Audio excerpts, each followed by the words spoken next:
हमारे प्रिय दर्शकों व आज के नए सदस्यों, आप सभी का बहुत बहुत स्वागत है कुंडली अध्ययन पर।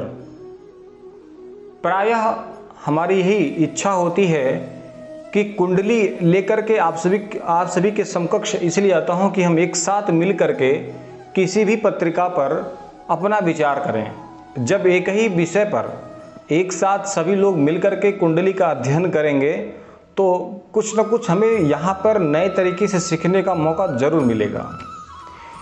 इसी प्रकार कल के कार्यक्रम को इस व्यक्ति ने देखा और इन्होंने पूछा कि मुझे अपने बारे में जानना है, तो हमने कहा निसंकोच आपके बारे में आपको बताया जाएगा। तो उन्होंने अपना डेट ऑफ बर्थ भेजा। इनका डेट ऑफ बर्थ है 7 जून 1983, 7:35 शाम को, दिन मंगलवार, अश्विनी नक्षत्र के द्वितीय चरण में इनका जन्म हुआ है। जन्म समय के आधार पर इनकी पत्रिका धनु लग्न व मेष राशि की हुई। धनु लग्न कैसे? जहाँ पे आप 9 नंबर का अंक देख रहे हैं, 9 नंबर का अंक धनु लग्न, जहाँ पर चंद्रमा बैठा है। चंद्रमा बैठा है पंचम भाव में 1 नंबर की राशि पे। तो यहाँ पर मेष राशि का निर्माण हुआ, धनु लग्न व मेष राशि। एक बार इनके प्रश्न पे विचार कर लेते हैं। इनका प्रश्न क्या है?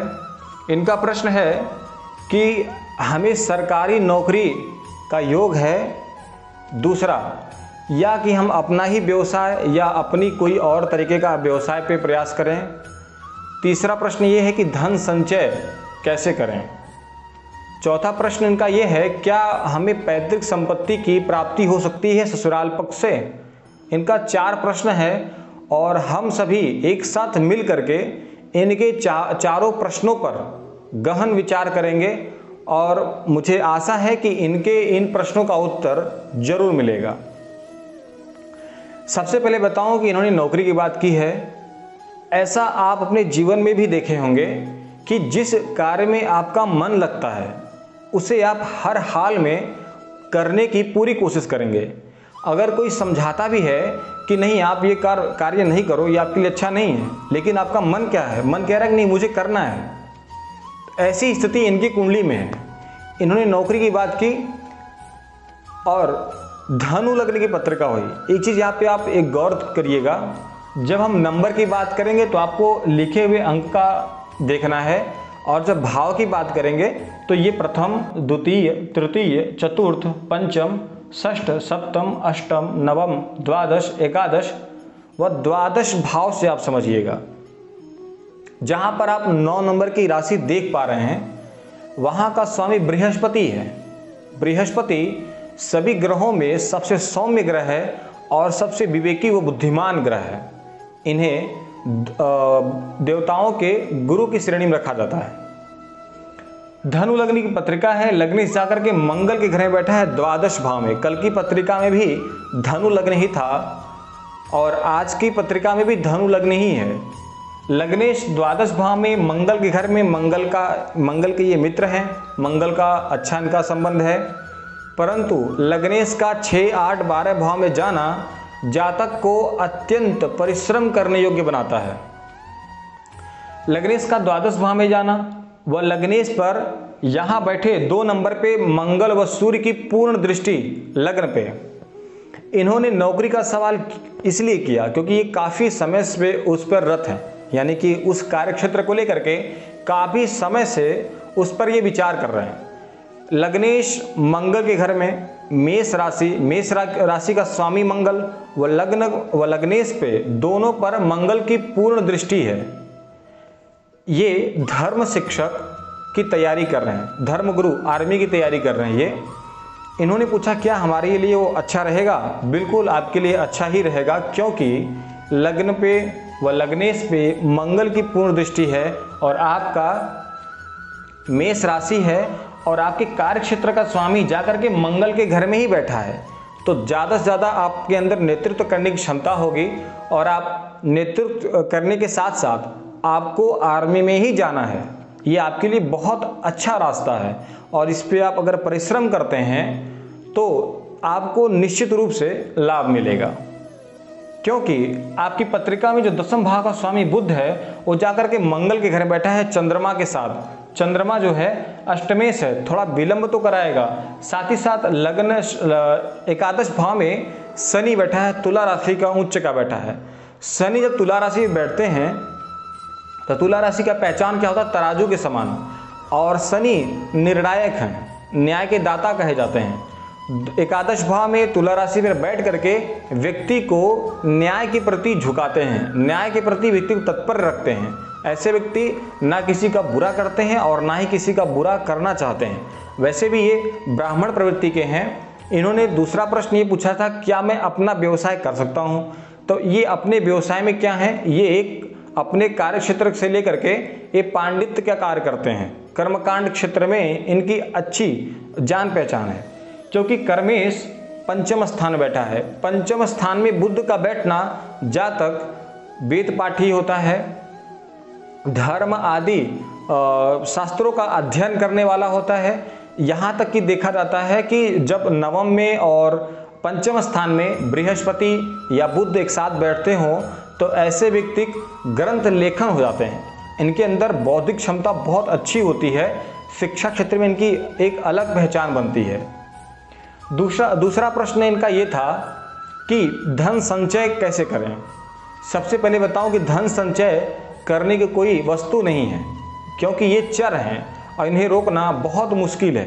लेकिन मेरा प्रश्न आपसे ये भी है कि धनेश और पराक्रम भाव का स्वामी एकादश भाव में बैठ करके लगन को देख रहा है।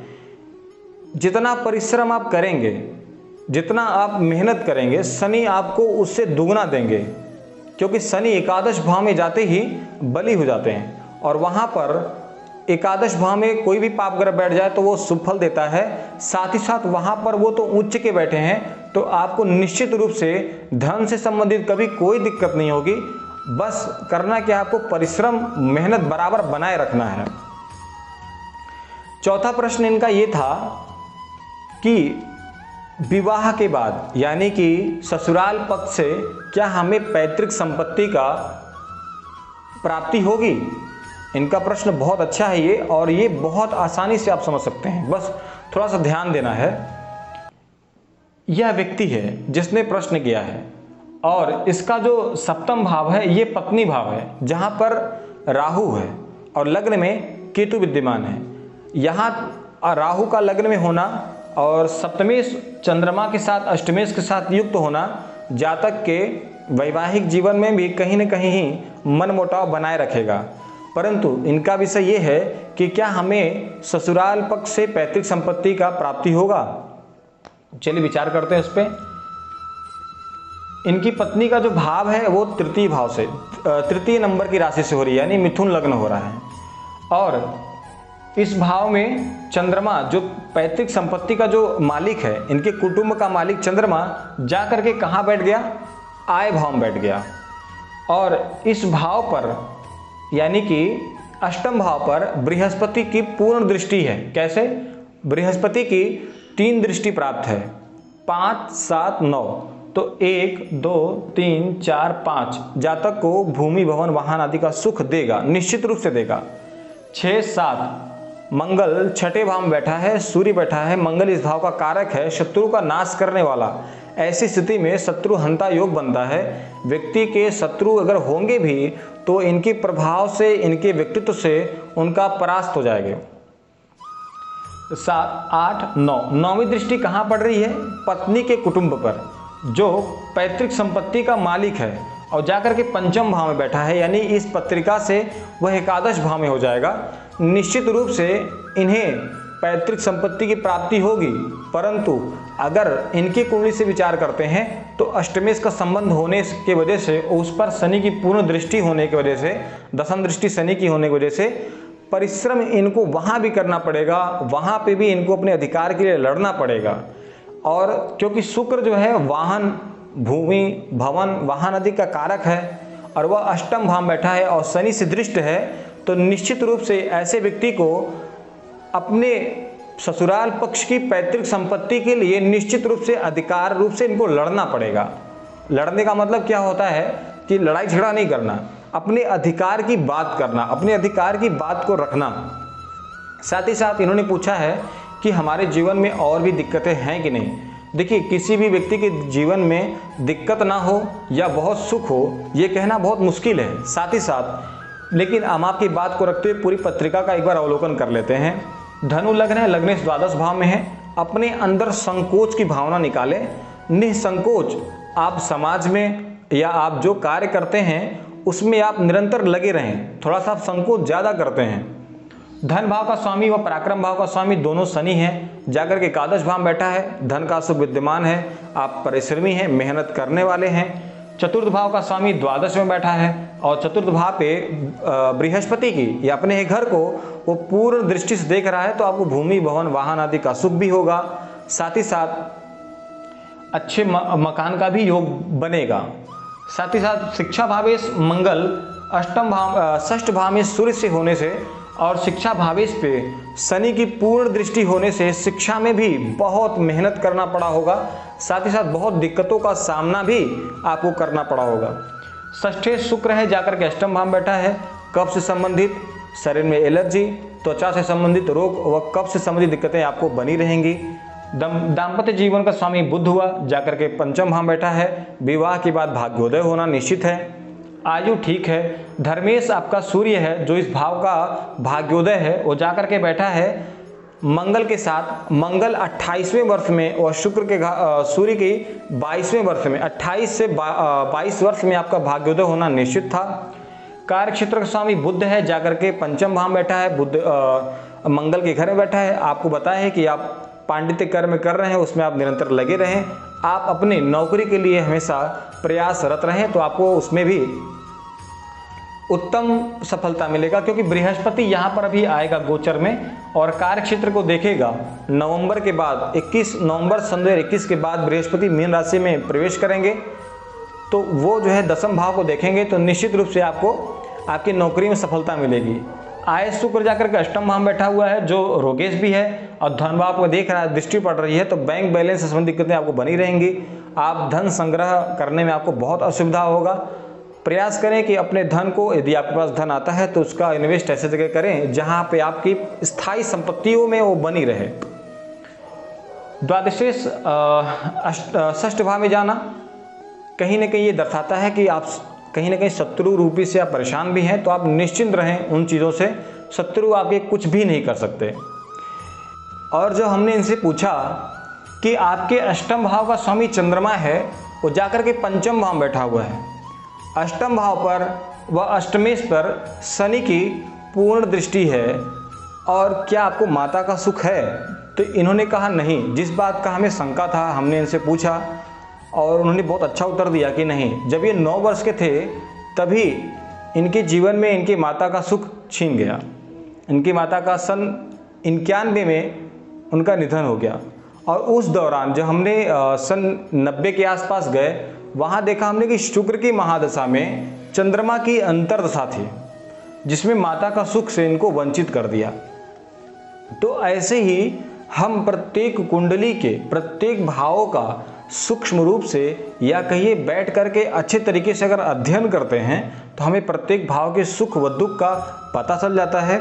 और इन्होंने बहुत अच्छा प्रश्न किया था और आशा करता हूं कि इनके प्रश्नों का उत्तर हमारे द्वारा मिला होगा। विषय थोड़ा लंबा हुआ है, परंतु कुछ सीखने को मिला है, हमें भी मिला और आपको भी मिलेगा। और अब मैं प्रयास करता हूं कि आपके द्वारा फिर से मुझे कुछ ना कुछ सीखने का ज़रूर मिलेगा। अगर आप वीडियो लास्ट तक देखे हैं तो कोई ना कोई कमेंट करके जाइए, जय श्री कृष्ण ही लिख दीजिए, जो आपके मन में चले। या ज्योतिष से संबंधित कोई प्रश्न हो तो आप लिख सकते हैं। मिलते हैं कल के वीडियो में। कल का विषय बहुत अच्छा रहेगा, स्वास्थ्य से संबंधित दिक्कतें का उसमें हम जानेंगे। आज के लिए इतना ही, मिलते हैं कल के वीडियो में। नमस्कार।